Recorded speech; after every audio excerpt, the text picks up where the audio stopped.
Hello बच्चों, तो चलिए अपना क्वेश्चन पढ़ते हैं।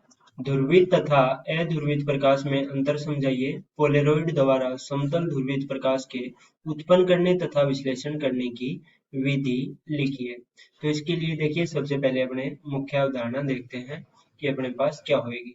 मुख्य अवधारणा, तो मुख्य अवधारणा के रूप में देखिए अपने को ये पता होना चाहिए कि अपने पास ध्रुवित और अध्रुवित है, वो अपने पास क्या होता है। तो सबसे पहले देखिए अपने ध्रुवण को देखते हैं।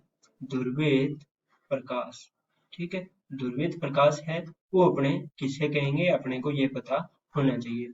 तो देखिए ध्रुवित प्रकाश में अपने पास क्या होता है कि जब प्रकाश का जब प्रकाश का क्षेत्र घटक जब प्रकाश का क्षेत्र घटक क्षेत्र घटक क्षेत्र घटक तरंग संचरण के तरंग संचरण के तरंग संचरण के लंबवत तरंग संचरण के लंबवत एक ही दिशा में, ठीक है, केवल एक ही दिशा में चाहिए, एक ही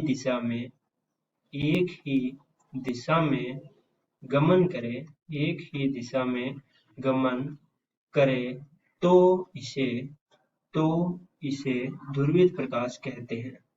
तो इसे क्या कहते हैं? ध्रुवित प्रकाश कहते हैं। ध्रुवित प्रकाश कहते हैं। तो देखिए जब क्षेत्र घटक है वो तरंग संचरण के क्या करे, केवल एक ही दिशा में गति करे, तब अपने इसे क्या क्या कहेंगे? ध्रुवित प्रकाश कहेंगे। अब अपने देखते हैं अध्रुवित के लिए, ठीक है। देखिए अध्रुवित प्रकाश अध्रुवित प्रकाश किसे कहेंगे? जब क्षेत्र घटक जब क्षेत्र घटक क्षेत्र ठीक है, क्षेत्र घटक बोल सकते हैं या क्षेत्र घटक के कण भी बोल सकते हैं, ठीक है। तो जब क्षेत्र घटक के कण संचरण के लंबवत, ठीक है, संचरण के लंबवत, ठीक है, गति तो क्या करेंगे? लंबवत करेंगे। संचरण के लंबवत तथा सभी दिशा में गमन करके सभी दिशा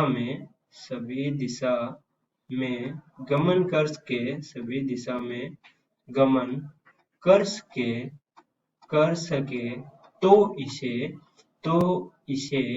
अध्रुवित प्रकाश कहते हैं। तो इसे क्या कहते हैं? अध्रुवित प्रकाश कहते हैं। तो इसे अध्रुवित प्रकाश कहते हैं। अध्रुवित प्रकाश कहते हैं, ठीक है। तब इसे अपने क्या कहेंगे?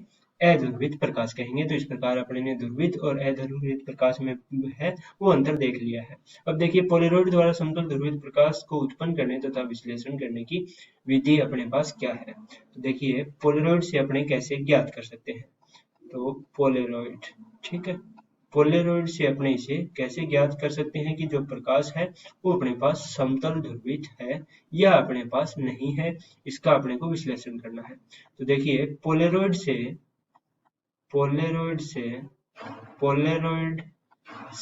तीव्रता ज्ञात कर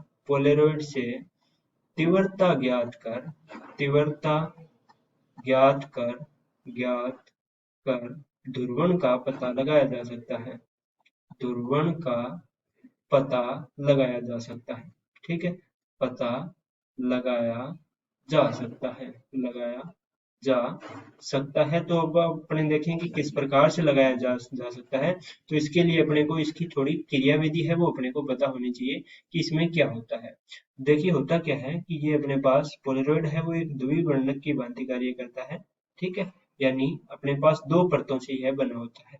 अब देखिए इसको अपने घुमाते हैं, ठीक है, इसको अपने देखिए इस प्रकार, ठीक है, इस प्रकार और इस प्रकार, यानी अपने इसे देखें तो देखिए इसे अपने पहले क्या है 90 डिग्री, इसके बाद अपने इसे 180 डिग्री, फिर इसे अपने 270 और फिर इसे अपने 360 डिग्री घुमा के, यानी इस प्रकार ये अपने पास क्या होगा? एक चक्कर होएगा।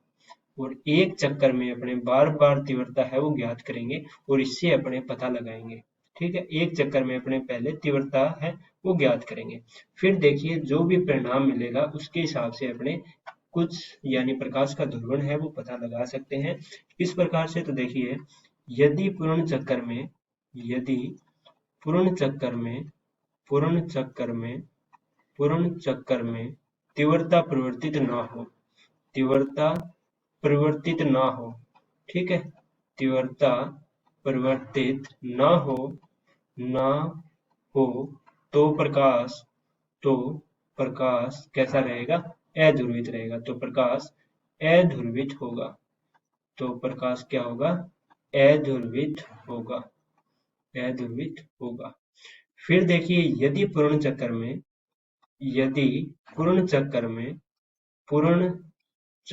में 2 बार तीव्रता मैक्सिमम, ठीक है, 2 बार तीव्रता क्या मिले? मैक्सिमम।